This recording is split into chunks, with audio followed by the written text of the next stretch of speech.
Hello friends, welcome back to అమ్మ చేతి వంట. మొన్న ఈ మధ్య ఉసిరికాయ పచ్చడి ఎలా పెట్టుకోవాలో వీడియోలో చూసాం కదా. సో అప్పుడు కొంతమంది నాకు కామెంట్ చేశారు, ఇప్పుడు నిమ్మకాయల సీజన్ కదా, సో నిమ్మకాయల పచ్చడి ఎలా తయారు చేసుకోవాలో చూపించండి అని చెప్పేసి. సో ఈరోజు మనం నిమ్మకాయ పచ్చడిని ఎక్కువ కాలం నిలవ ఉండేలా ఎలా పెట్టుకోవాలో చూసేద్దాం. ఇక్కడ నేను డజన్ నిమ్మకాయలు తీసుకున్నానండి, అంటే 12 నిమ్మకాయలు అనమాట. నిమ్మకాయల రంగు ఈ విధంగా లెమన్ ఎల్లో కలర్లో ఉండాలి, అంటే దోరగా పండిన నిమ్మకాయలు తీసుకోవాలి. మరీ పచ్చిగా ఉన్న నిమ్మకాయలు తీసుకోకూడదు, అలాగని బాగా పండిపోయిన నిమ్మకాయలు కూడా తీసుకోకూడదండి. సో ఇట్లా దోరగా పండిన నిమ్మకాయలని తీసుకోవాలి. నిమ్మకాయల తొక్కు మందం తక్కువ ఉండాలి, అంటే మీరు నొక్కితే మెత్తగా ఉండాలన్నమాట. అప్పుడు పచ్చడి బాగా వస్తుంది, జ్యూస్ కూడా ఎక్కువ ఉంటుంది. సో డజన్ నిమ్మకాయలు తీసుకుని శుభ్రంగా వాష్ చేసేసుకుని వాటర్ లేకుండా తుడిచేసుకుని కొంచెం సేపు ఆరపెట్టుకోండి. ఫ్యాన్ కింద కానీ ఎండలో కానీ కొంచెం సేపు ఆరపెట్టుకున్న తర్వాత ఒక్కొక్క నిమ్మకాయని ఈ విధంగా 8 ముక్కలుగా కట్ చేసుకుని పిక్కల్ని సపరేట్ చేసేసుకోండి. ఇలా నిమ్మకాయ ముక్కలన్నిటిని కట్ చేసేసుకుని ప్లాస్టిక్ డబ్బాలో వేసుకుని పెట్టుకోండి.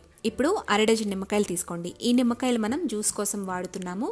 పచ్చడిలో ఊట ఎక్కువ రావాలి అంటే కొంచెం నిమ్మరసాన్ని కూడా యాడ్ చేయాలండి. సో అర డజన్ నిమ్మకాయలని తీసుకుని ముక్కలుగా కట్ చేసుకుని ఇలా జ్యూస్ మొత్తాన్ని కూడా ముక్కల్లోకి పిండేసుకోండి. ఇప్పుడు ఇందులోకి 1 టేబుల్ స్పూన్ దాకా పసుపుని యాడ్ చేసుకోండి. అలాగే 100 గ్రాముల సాల్ట్ని యాడ్ చేసుకోవాలి. సాల్ట్ని మనం తర్వాత కూడా టేస్ట్ చూసుకుని యాడ్ చేసుకోవచ్చు.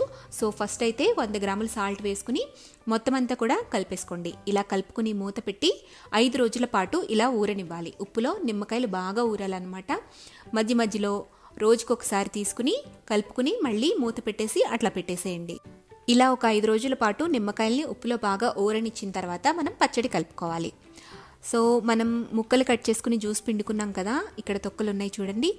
మనం జనరల్గా నిమ్మరసాన్ని వాడేసిన తర్వాత ఈ తొక్కల్ని పాడేస్తూ ఉంటాం కదా, వీటిలో చాలా విటమిన్స్ అలాగే చాలా బెనిఫిట్స్ ఉన్నాయండి. వీటిని మనం రీయూస్ చేసుకోవచ్చు అనమాట. ఫ్రిడ్జ్లో స్టోర్ చేసుకోవచ్చు, లేదంటే వీటిని బాగా ఎండబెట్టి పొడిలా చేసుకుని మనం ఫేస్ ప్యాక్లా కూడా వాడుకోవచ్చండి. శనగపిండిలో కానీ తేనెలో కానీ ఇట్లా కలుపుకుని ఫేస్ ప్యాక్ లాగా అలాగే స్క్రబ్లా కూడా యూస్ చేసుకోవచ్చు.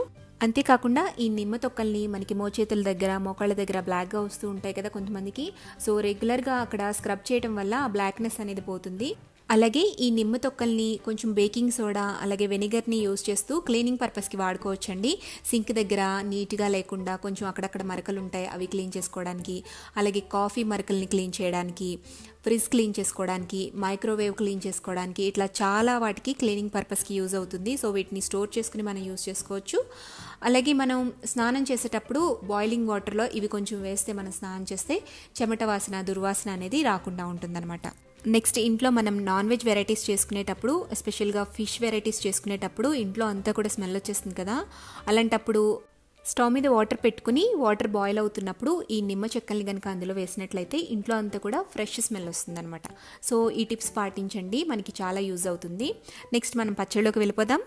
నిమ్మకాయ ముక్కల్ని 5 రోజుల పాటు ఊరపెట్టేసుకుంటే ఇట్లా గుజ్జు గుజ్జుగా తయారవుతుందనమాట. ఇప్పుడు మనం ఏం చేయాలి అంటే ఈ ముక్కలన్నిటిని కూడా బాగా పిండేసి ఒక డ్రైగా ఉండే ప్లేట్లోకి ట్రాన్స్ఫర్ చేసుకోండి. ఎప్పుడైనా సరే నిల్వ పచ్చళ్ళు చేసేటప్పుడు ఒక విషయం జాగ్రత్త అండి, ఎక్కడ కూడా తడిచుక్క తగలకుండా చూసుకోవాలి. ఇప్పుడు ఈ నిమ్మ ముక్కల్ని అలాగే నిమ్మరసాన్ని కూడా ఎండలో ఒక రోజంతా ఎండపెట్టుకోవాలండి. బాగా ఎండ కాస్తున్నప్పుడు ఒకరోజు ఎండలో పెట్టుకోండి, సరిపోతుంది. మరీ ఎక్కువ రోజులు కూడా ఎండపెట్టని అవసరం లేదు. జస్ట్ ఒక్క డే పొద్దున్న నుంచి సాయంత్రం వరకు ఎండపెడితే సరిపోతుంది. అలా ఎండపెడితే గుజ్జు కొంచెం క్వాంటిటీ తగ్గుతుంది. అలాగే నిమ్మ ముక్కలు కూడా ఇట్లా కొంచెం డ్రైగా అవుతాయి అన్నమాట. మరీ డ్రైగా అయిపోకూడదు. ఇలా అయిపోయిన తర్వాత వీటిని ఈ రసంలోకి యాడ్ చేసేసుకోవాలి. ఇలా చేసుకోవడం వల్ల ఏమవుతుందంటే ఎన్ని సంవత్సరాలైనా సరే నిమ్మకాయ పచ్చడి పాడవకుండా ఉంటుంది, బూజు పట్టకుండా ఉంటుంది. సో ఇట్లా కలిపేసుకుని పక్కన పెట్టేసుకోండి. ఇప్పుడు స్టవ్ మీద ఒక ప్యాన్ పెట్టుకుని అందులో 2 టీ స్పూన్ల ఆవాలు 1 టీ స్పూన్ మెంతులు వేసి దోరగా లో ఫ్లేమ్లో కొంచెం గోల్డెన్ కలర్ వచ్చేంత వరకు ఫ్రై చేసుకోండి. ఇలా వేయించుకున్న తర్వాత వీటిని పూర్తిగా చల్లారిపోయిన తర్వాత ఒక మిక్సీ జార్లో కానీ రోట్లో కానీ వేసుకుని బాగా మెత్తగా దంచేసుకోండి. నెక్స్ట్ ప్యాన్లోనే ఒక 4 టేబుల్ స్పూన్ల ఆయిల్ దాకా వేసుకుని ఇది కొంచెం హీట్ అయిన తర్వాత ఇందులోకి 1/2 టీ స్పూన్ దాకా ఇంగువని యాడ్ చేసుకోండి. ఆ తర్వాత వెంటనే స్టవ్ ఆఫ్ చేసేసుకుని దీన్ని కొంచెం గోరువెచ్చగా అయ్యేంత వరకు అలా వదిలేయండి. కొద్దిగా గోరువెచ్చగా ఉన్నప్పుడు ఇందులోకి కారం వేసుకోవాలి. ఇక్కడ మనం 50 గ్రాముల కారం వాడుతున్నాం. నేను పచ్చళ్ళు చేసేటప్పుడు చాలామందికి ఒక డౌట్ వస్తుందండి, నేను కారము ఉప్పు 100 గ్రాములు 100 గ్రాములు చెప్పి బట్ వేసేటప్పుడు 1 కప్పు 1/4 కప్పు వేస్తున్నారేంటక్క అని అడుగుతున్నారు కదా. సో కారం డెన్సిటీ తక్కువ ఉంటుందండి, సాల్ట్ డెన్సిటీ ఎక్కువ ఉంటుంది. సో అందుకని గ్రామ్స్ లెక్కలో చూసుకుంటే 100 గ్రాములు తీసుకుంటే కారం అనేది 2 టైమ్స్ ఎక్కువ వస్తుంది అనమాట. అంటే 2 కప్స్ వస్తుంది, సాల్ట్ మాత్రం 1 కప్పే వస్తుంది, అట్లా ఉంటుందన్నమాట. సో అందుకని నేను గ్రామ్స్ చెప్తున్నాను, అలాగే కప్స్ చెప్తున్నాను. జాగ్రత్తగా చూసుకొని పచ్చళ్ళు తయారు చేసుకోండి.